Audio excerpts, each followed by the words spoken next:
This is 911. Do you have an emergency? Today on Rescue 911. In a snow-covered wood, a winter wonderland turns into an icy catastrophe. I just tried to get the snowmobile off her, but it was too heavy. I was thinking what life would be without her. Plus,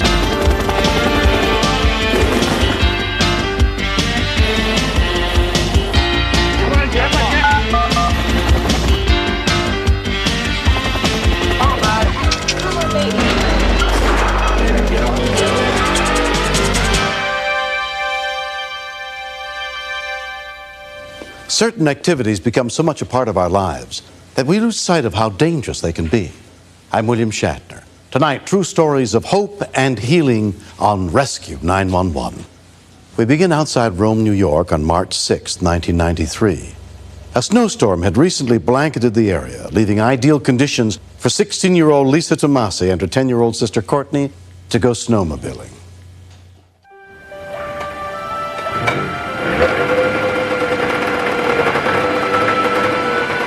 Girls are safe on that snowmobile. Okay, we will.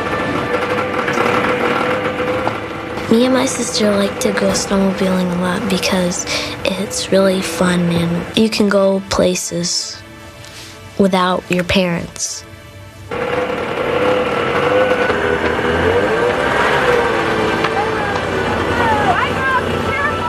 My mom told us to watch for cars when we crossed the roads.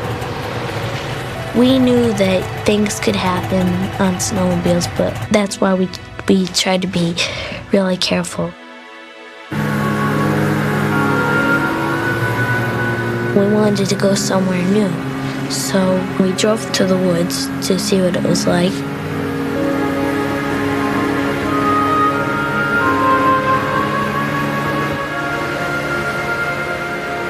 We had to go across this road on the other side of the field.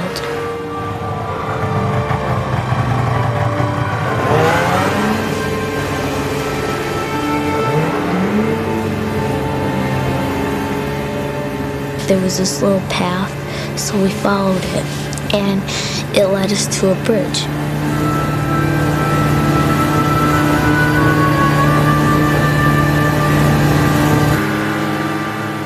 It was really narrow, and I'm like, I don't really want to go over it again, but we had to.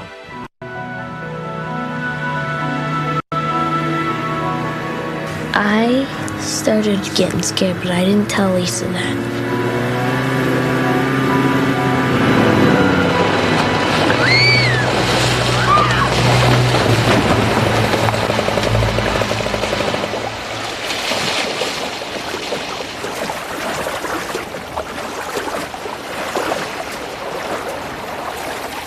I just tried to get the snowmobile off her, but it was too heavy, and I couldn't get her head above water.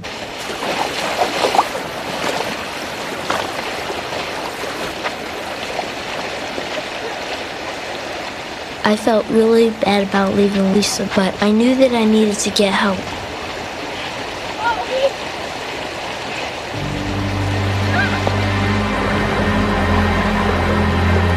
When we continue, I knew she wasn't breathing, and I was really scared because we don't know how long she was underneath the water. Breathe!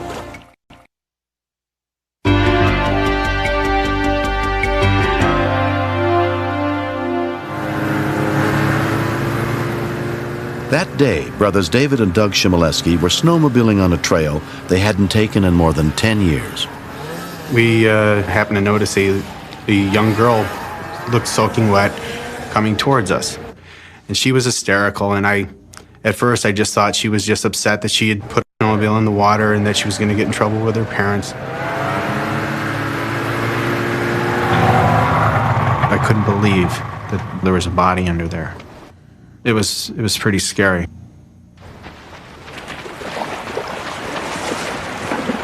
Hand her to me, Dave. Hey, Doug, I need your help. Get down here, man. I'm coming. Hurry up! Her clothing was caught on the snowmobile, and she was heavy from all the water weight. Come here, man. Got her? Yeah, I got her. Her mask was full of water, and I looked into her eyes, and there was nobody home. Pull it flat, Dave! My hands were frozen, and I was fumbling with her helmet to try to get it off. Hold it up, Doug! You gotta get her into her lungs now! I knew she wasn't breathing, and I was really scared because we didn't know how long she was underneath the water. I tried to get a pulse, and I couldn't feel anything. But I knew we had to get some air into her lungs. Breathe. Breathe. Come on, breathe. Come on, breathe. The air just rushed right out, just like I was blowing up a balloon and letting it go. Come on. Come on, breathe! I gave her a few more big breaths, and then she started breathing very shallowly on her own. Yep, she's breathing. She's breathing? She's breathing. All right, I'm gonna go get help. Okay. And clean her airway if she gets sick. Hurry up, man. All right. I was happy she started to breathe. I was also concerned that she wasn't taking in enough air. It was very labored breathing. Come over here and sit down with your sister. I was yelling and screaming, saying, please God, why does this have to happen? I was thinking what life would be without her. All of a sudden, she just started kicking and screaming.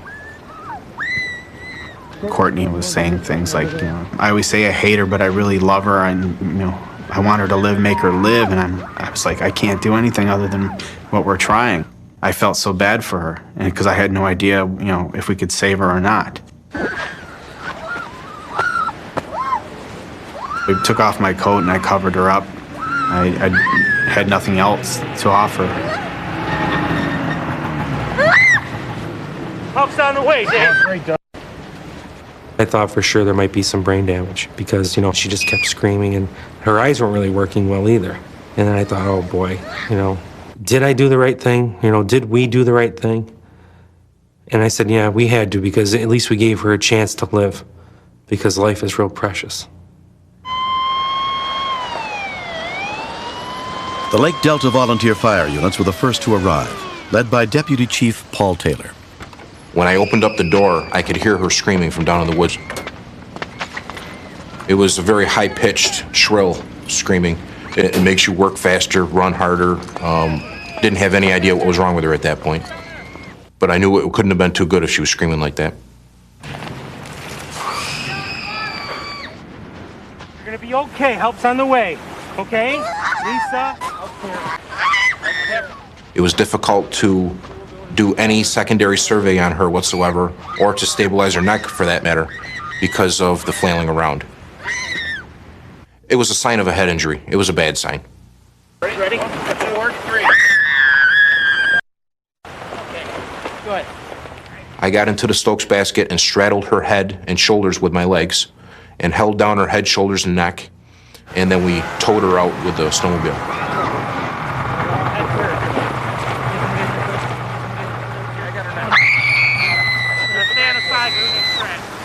Whenever you deal with somebody in your own community, you work hard because you don't want to suffer the loss. AmCare ambulance paramedic Joe Taylor helped load 16-year-old Lisa Tomasi into an advanced life support unit. She was rushed to Roman Murphy Memorial Hospital, where she was admitted under the care of emergency physician Tim Mathis. Our first concerns were that she had suffered a severe head injury. Okay. Come on, honey, relax. Okay. With her thrashing around like that, we'd never be able to get the specialized x-ray test to determine if she needed a neurosurgeon immediately. So we had to paralyze her. That a girl.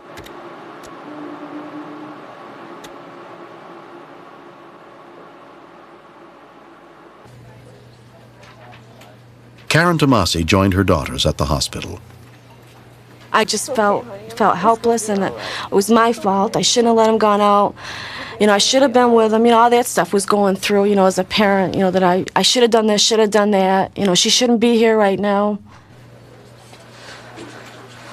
It was like I was in a nightmare and that I was going to wake up and it was all going to be over with. But it wasn't. After she came back from CAT scan, her lungs began to swell with fluid, and that made her progressively more difficult to breathe for. How bad is it? He said it was very, very bad, and there was a very good possibility that she wouldn't make it. And I told him that he was wrong. I said, she's going to be all right. I said, I know my daughter. She's a fighter. And I said, she's going to be all right. Does she know that I'm talking to her? She knows. Can she hear me? She knows the truth. Yeah? Oh, she feels so cold. Lisa was transferred to the Health Science Center at Syracuse. And by the next morning when her mother came to see her, she had regained consciousness. Hi, honey. It's Mom. Hi. I love you. What? Even though she had this respirator, she was trying to talk to me.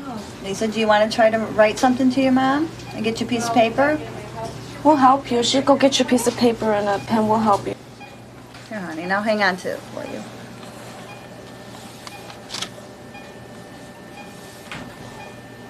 I love you, Mom. You know me. Oh, honey, I love you too. It made me feel really, really good. It did. I'm crying. I said, I thought that you weren't going to all be with me. And she said, I'm here. What am I, the ship? Yeah. I don't forget what I am. Okay, 8. 1, 2, 3, 4. Snowmobiling will always be one of my hobbies, but going over that bridge, definitely, that was a big mistake. Yes! Hey! There's a lot of things that I really have to be thankful for. The AmCare, the fire department, the doctors, but the 3 most important people in my book are my daughter, Courtney, Dave, and Doug Shimoleski. If it wasn't for them, my daughter would be dead right now. That's the bottom line. On behalf of the United County Sheriff's Department, I'd like David Shimoleski to come forward. Doug and Dave Shimoleski were honored by the city of Rome for what they did that day to save Lisa's life. I didn't really know what she looked like, you know, all made up and with dry hair and all. And when my brother pointed her out, I almost lost it. It was a pretty happy time because I guess we had a lot to do with her being here. My sister didn't want to leave my side in the hospital, and I thought that was sweet. She's my best friend. I haven't told her that she is. I'll always be there for her no matter what. When she was in the hospital, she said, I love you to me. And so now I know that she really does love me, like the same as I love her.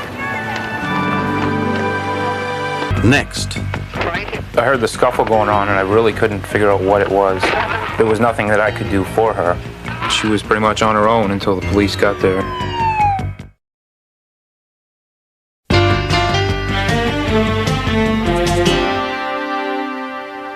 On March 21st, 1992, around 10:30 at night, Pam Jones was reading just before going to sleep, alone in her house in a heavily wooded area of Scarborough, Maine.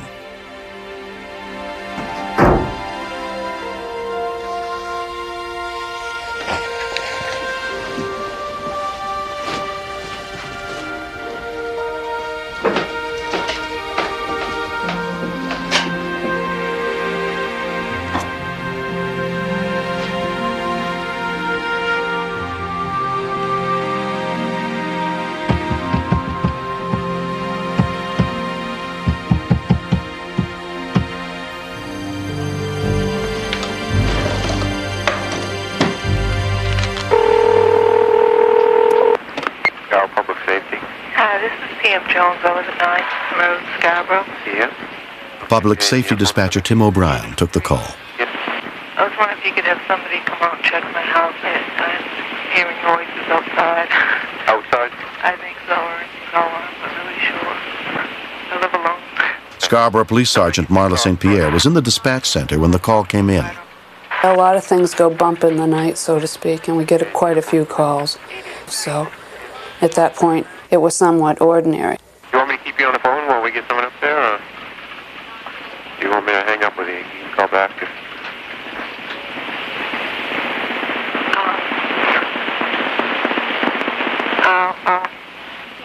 I'll hang on if that's all right. Okay, hold on just a minute. I gotta put you on hold for a minute, okay? Either someone in the house or outside.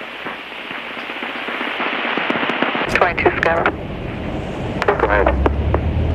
Officer Shirley Hughes and her partner happened to be on patrol less than 3 miles from the house when they were sent to the scene. 10-4 will be 10-8 code D. I got a few more. Just, you hear any more? Yeah. 10-8 group. You know if it comes from the cellar or what? Maybe it's an animal down there. I don't know how they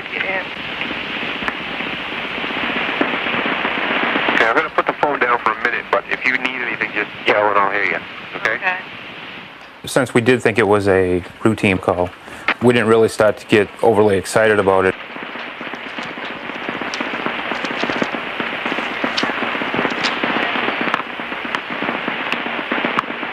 Hello? Yes. Somebody just rang my doorbell. Would that be you? I don't think so. Someone just rang the front doorbell. Did I get it? Probably not. The dispatcher kept her on the line. It was coming over the radio.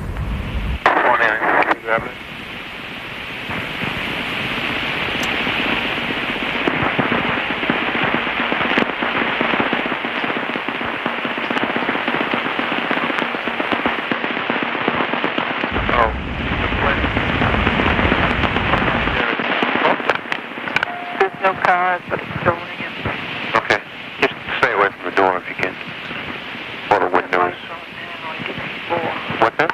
I have lights on now. I didn't before. Okay.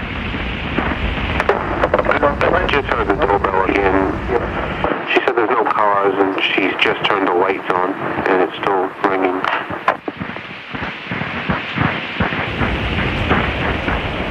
Line 2 copy. She's breaking in. What's that? They're in the house. Somebody has just entered the house.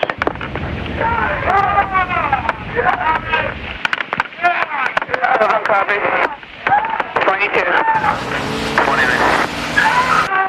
There is a 1082, 1045 in progress. I heard the scuffle going on, and I really couldn't figure out what it was. There was nothing that I could personally do for her. She was pretty much on her own until the police got there.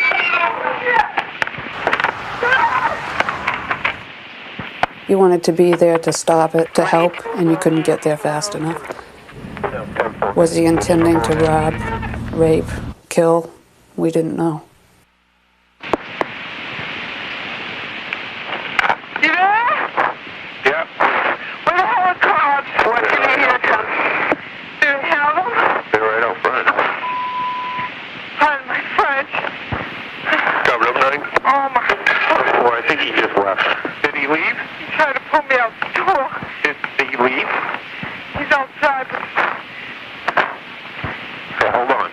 The subject has left the house. I'm getting a description now. Do you have a description of him? He had a black ski mask on.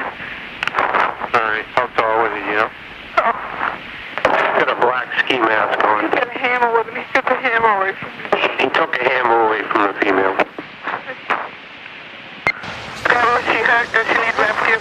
Are the cops here? Are you hurt? Are you hurt? No, not really. She said she's not. Somebody's coming back. That's probably the police officer. How do you know? Because there's 3 of them out front. Yeah. Is it him?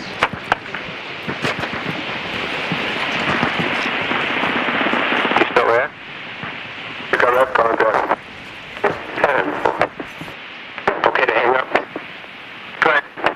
When I finally heard them say Scarborough Police, I was so happy to hear them say that. The officer said that I could leave. And I just wanted to get out of there.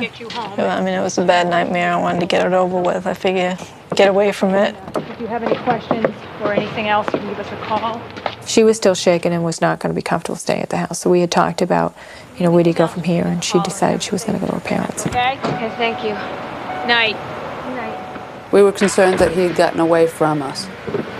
So we decided to expand the perimeter in the hopes that maybe we would catch him on the outskirts of it. Nobody wants to see somebody feel so unsafe that they have to leave their own home. And that's what she was doing. She no longer felt safe in her own home. Good Lord, where's he, Trick? We didn't know if he had a car parked nearby. We didn't know if he had been picked up. They were trying to do the search with the dog, and nothing was coming up.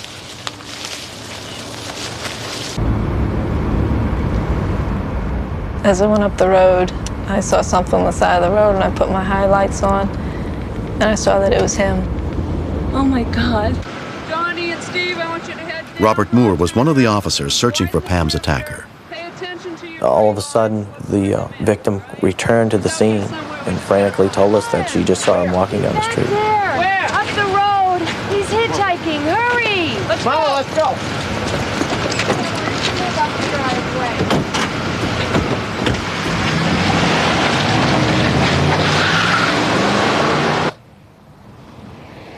I'm gonna go into Sherwood Acres here.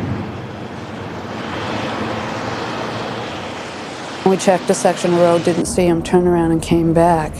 There he is, Bob. Go get him. Police! Police! Get on the ground! Get on the ground! I was just frantic to get him. He looked very surprised to see me running upon him. You got me. You got me. Don't move! I could finally rest easy and take a deep breath. It really felt like I had just won the big game. 7 Scarborough, we got him. I need a cruiser for pickup. He matched the description physically that we had gotten from the victim. He also had the ski mask, Stay down. Don't move. and we could see that he had the hammer mark on his face. So that confirms the fact that the victim said, "I hit him with a hammer." It's like, thank you very much. Case closed. The suspect was subsequently convicted of burglary and assault and sentenced to 5 years in prison. I gotta go to jail. In the year that has passed since that night, Pam has moved to a different house. One of the first things I did at my new house was put in deadbolt locks and peepholes so that I can see out if anybody's out there, just in case something does happen. You always hope it doesn't, but you have to be prepared and think that it might. Yeah, the footprints they put down for something. I'm a little more scared at times. When, like, if you're out and you seem to jump a lot more when you hear a noise, you want to know what that noise is. But I'm at a point now where I think I can work through it and not worry about it too much. Hi. Hi. I recognized you. Hi, guys. Hi. How you doing? Good to see you again. She was a brave lady, and, you know, if a person can be proud of a stranger, I'm proud of her. She did well. She defended herself, and she didn't get hurt. I don't know that it's always the smartest thing to do, but she did what she felt she had to do, and it turned out well for her. You look a lot better today than you did the last time. Thank you. Yeah. I think this is a perfect example of the type of call where someone is hesitant to call. They figure you've got things that are more important. I would much rather have someone call and have it turn out to be snow off the trees or an animal in the bushes than to have a situation where somebody does get hurt. Did you get your hammer back? Yes. Next. She could actually look inside the chest. He was gray, his lips were blue. He's dying. You know, there's nothing you're going to be able to do for him.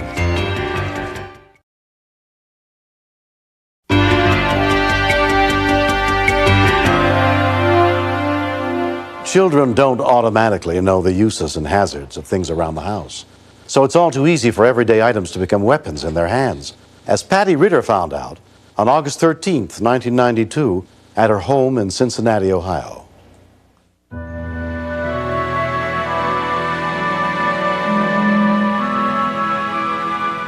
It's okay, Ryan. I was giving my 1-year-old Ryan a bath in the kitchen sink. And I was talking on the telephone, you know, chit-chatting. Yeah. Shanna Rathbone had been dating Patty's oldest son for about a year.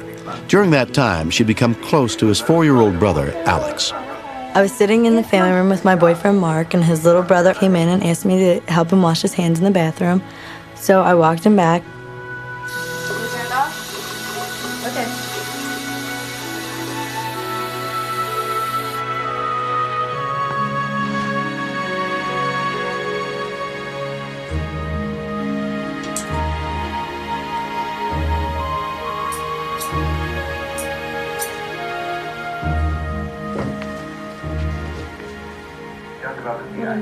I feel like a member of the family. They've always made me feel like a member of the family from the first day I ever came over. That's just how the Ritters are. Sure. Whatever time you want to pick me up, it's fine with me. Mommy, I hurt myself with the scissors. What, honey? I looked at his chest. It was just a small drop of blood, so I took the washcloth and I dabbed it. Patty screamed horrendously. I looked at Alex and I saw this hole right in his chest. You could see straight down through his chest. It was just like a big tunnel, just straight down. Union Township dispatcher Eileen Beatty was on duty by herself that afternoon. It was a very hysterical woman saying that her young son had been stabbed and he had pulled the scissors out himself. And I started to worry because I've always been told that if you're stabbed with something, it's best to leave it in. Rescue units with the Union Township Fire Department were immediately dispatched to the scene. I need you to hurry. She told me to apply pressure to the wound. Okay, please hurry. And I hung the phone up. Alex. And he was just like a limp wash rag in your hand. I was getting more hysterical as the time went on. And then luckily, for some God-given reason, my husband came home. I pulled in the driveway and Mark came up to me and told me Alex had gotten hurt. I thought we'll take him to the doctors, get stitches, and then that'll be the end of that. Listen to me. What happened? He fell on my haircut. Let's see. I pulled the rag away from his chest. You could actually look inside the chest. He was gray. His lips were blue. The last thing he said to me was, "I'm sleepy." And that was it. Among those responding to the call was paramedic Jeff Jackson. Medic 41. About halfway there, our dispatcher called us back and advised us that the child has been turning blue, which immediately heightened our response. This child has been stabbed. He could be in a cardiac arrest, and we're thinking the worst. Yeah, he's real listless. I didn't know what to do for him. You're holding your son, and he's dying. You know, there's nothing you're going to be able to do for him. Alex. Yeah, I hear him. About that time, I heard the life squad. When the father first came out of the house, I immediately recognized who he was. Mark had been on the fire department with me a number of years ago, and ironically, he had left the fire department because he could not deal with injured and sick children.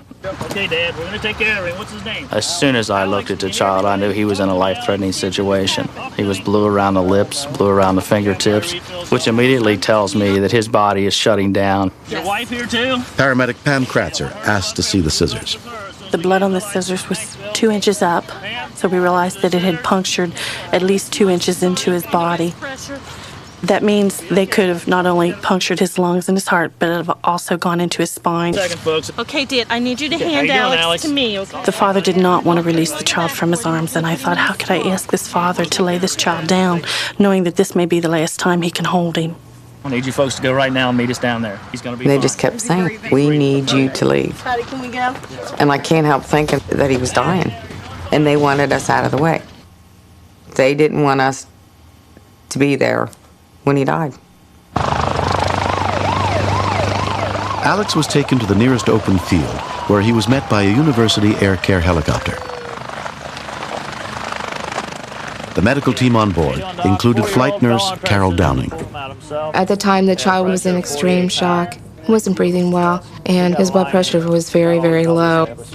The best thing to do was to get him to the operating room at Children's Hospital. As they were wheeling him in, we got to take a look at him. You want to touch him, you want to talk to him, but you know you can't. I thought that probably would be the last time that I would get to see him. TJ, let's get the sternal saw ready. At Cincinnati Children's Hospital Medical Center, 4-year-old Alex went directly to the operating room where surgery was performed by Dr. Victor Garcia. Literally every second mattered, because if you have uncontrolled bleeding in the chest, then the greater the likelihood that the bleeding would result in irreversible consequences that would ultimately kill the child. Anesthesia, we're starting. Heart tones are fading. Once we opened the chest, we found that there was blood inside the sac around the heart. It only takes a small amount of blood in the pericardium to interfere with the ability of the heart to pump. You can go ahead and talk to him just the way you normally would. They had to cut him from the top of the chest all the way down to his groin area. He had 45 staples down his little tiny body. He looked pathetic. I wanted to pick him up and kiss his whole face. Say here, say giddy up, Flicka. Giddy up, Flicka. All right. A year has passed since the incident. Now I know why. We were always told growing up, don't run with scissors. If I had any advice to give to people, I would say make sure that the scissors are put up. Scissors and Dad's tools and all those objects that we just use on an everyday basis and don't think about, we need to think as those as lethal weapons. I'm very proud of my son for coming and telling my wife he had fell on these scissors. If it wouldn't have been for him coming, he could have went out in the yard and died. I thought about being an EMT, but that takes a different breed of people, I think. And they saved my son's life. I think the people are great. Oh, don't get Mom. Let's go get Mom, Alex. You train all your life to help people, and this was one instance that you really did help a child. Oh, okay. When I see him out playing, it's amazing. Look at him. I mean, he's got a scar, but that's okay. That's a battle scar to him. He shows everybody. This is when the doctors cut me down to about there. And my bone's up there. Alright. I'm not going to play with scissors again because they could hurt you. Look at the top of the tree. I almost lost him. And that's probably why he's pretty spoiled right now. Oh. I can't even imagine my life without Alex. I can't even imagine.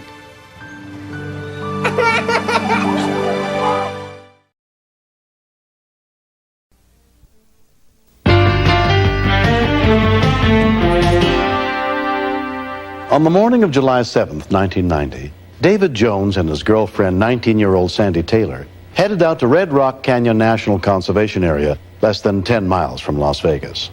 David and Sandy had only been going out for a few months, and on that day, David was planning to take Sandy hiking along one of his favorite trails.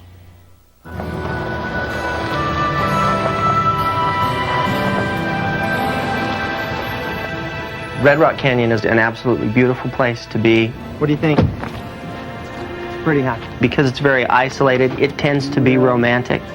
So it was a good opportunity for us to get to know each other a little bit better.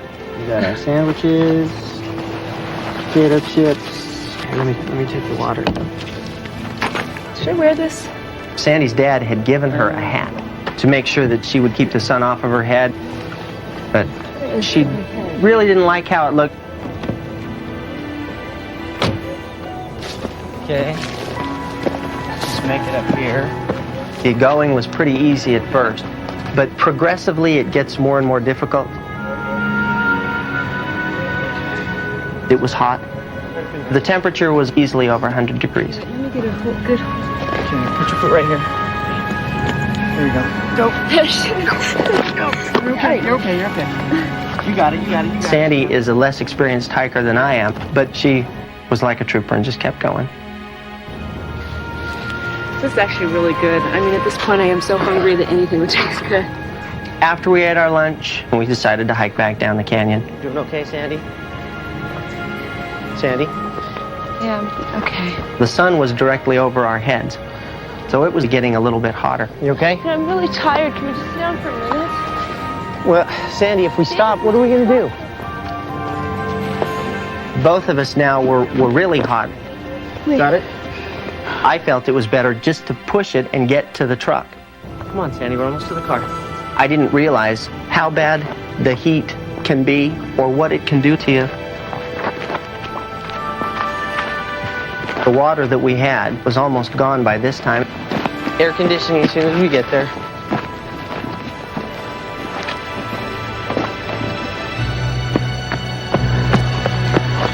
Sandy, what are you doing? All of a sudden, she just took off running down the trail.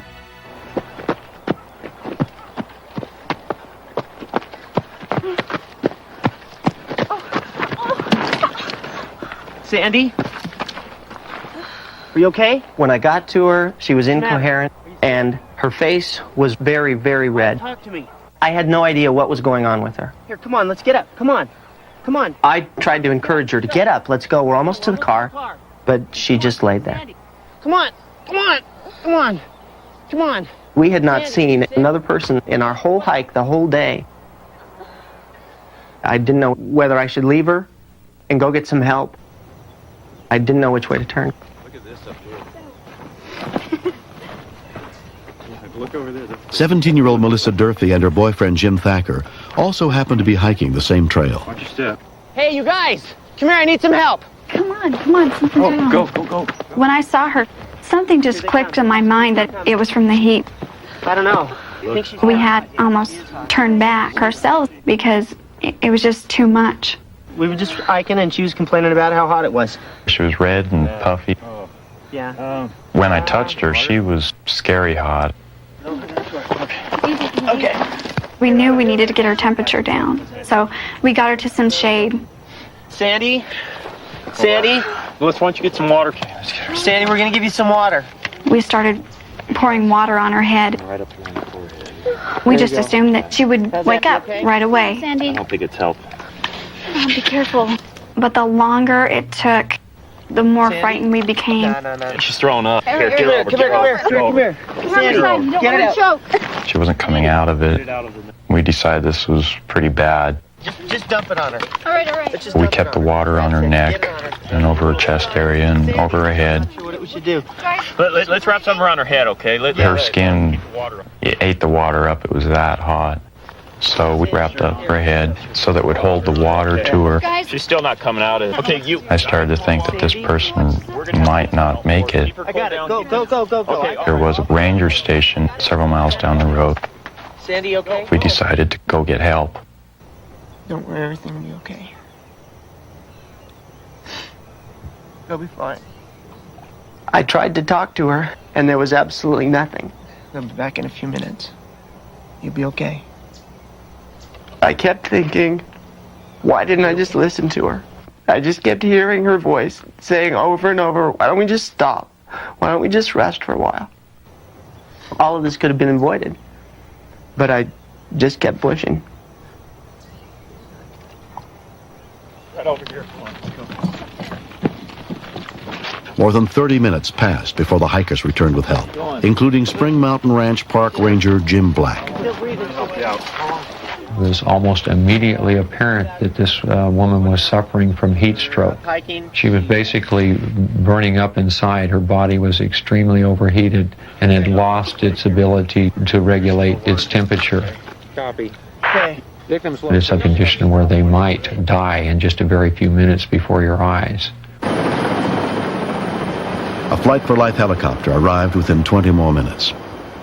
Flight nurse Chris Adams immediately took charge at the scene. It'll be okay. All right. You're okay, Sandy. Here she is now. Here she is. She's coming right now, Sandy. What's going on? What do we got? Heat stroke. Her condition was very serious. We were... Considering that they'd been cooling her aggressively for at least a half an hour. Her temperature was very high, 104.5. Blood pressure 90 over 50. You literally are just kind of cooking the tissues in your different organs. I'm going to need to go ahead and intubate her then. Hold her still. Sandy, even though she was unconscious, she was fighting like anything. Hold her still. And I knew at that point in time, even though we'd just been dating for a very short period, that this girl had a tremendous strength inside. Sandy, it's all right. This isn't going to work. I needed to cool her down as quickly as possible. Put these under her arms, okay? Put that under her arm. I applied ice packs and I started the IV line to help rehydrate her. But I've never seen a heat stroke victim that's lost consciousness survive, particularly one with as high a temperature as she had. Let's go. You'll be all right, Sandy. Sandy is just a beautiful person. She's fun to be around. She really is a great companion to me.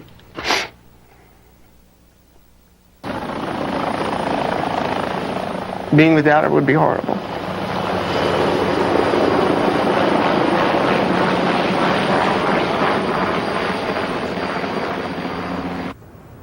"19-year-old Sandy Taylor arrived at Valley Hospital Medical Center in a coma. She was placed under the care of emergency physician Tony Fredericks. We immediately applied cool compresses over her entire body and had fans blowing on her because evaporation is the most efficient means to cool these patients. However, her condition did not really improve. I felt that this woman could easily die or have permanent brain damage. okay to talk to her? Sandy's parents, Bob and Susie Taylor, came to the hospital as soon as they were notified. Are you afraid to talk to her? When I saw her, my heart just sank. Her eyes were wide open, but we would talk to her and there was nothing there. It's Dad. Hey.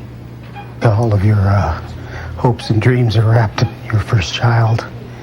All the things that you ever wanted for her, you see the possibility of that being snuffed out. I could never imagine not having her there with us. Can you hear me, Sandy? Sandy. We're all deeply religious, and so the first thing that we thought of was to give her a blessing. We had to put our faith in God to help Sandy pull through this. It's Dad. Honey. And the next morning, her mother greeted me and said, "David, she's out of the coma. And it looks like she's going to be okay." Do a little talking. We just got married. Look, he's wearing the band of gold. See it? Miraculously, Sandy beat the odds and made a complete recovery. 6 months after the incident, she and David were married. When you're in a situation when someone's life is in great danger, there is a strong bond that is created. The friendship that we've had and the love that we've shared with each other has been absolutely incredible. Come here, Sarah. Hey. Hey. My life today is so much richer and so much fuller. Hey. How you doing, Raspberry? I just remember it was really hot. It felt like my head was frying, but I didn't know, gee, well, this is the sign of heat stroke, so I better really be careful. What's that, Sarah? I should have slowed down. I should have drank a lot more, but I didn't want to be embarrassed by the fact that I was feeling kind of sick. I never blamed David for what happened. Sarah. The doctors told us Sandy is one of the very few and very lucky people that recover 100% fully from this type of heat stroke. Who's that? If you're going to go out and be exposed to these kind of temperatures, have plenty of water. And you have to take protection from the sun. Wear a hat. And most important of all, listen to your father. Peekaboo. I look at Sarah sometimes and I think that if David hadn't been there for me or those hikers hadn't been there, one person had been missing in the whole rescue loop, then she wouldn't be here at all. I never would have gotten off that mountain without any of those people. And so I'm very grateful for all of them because I owe everything I have to them.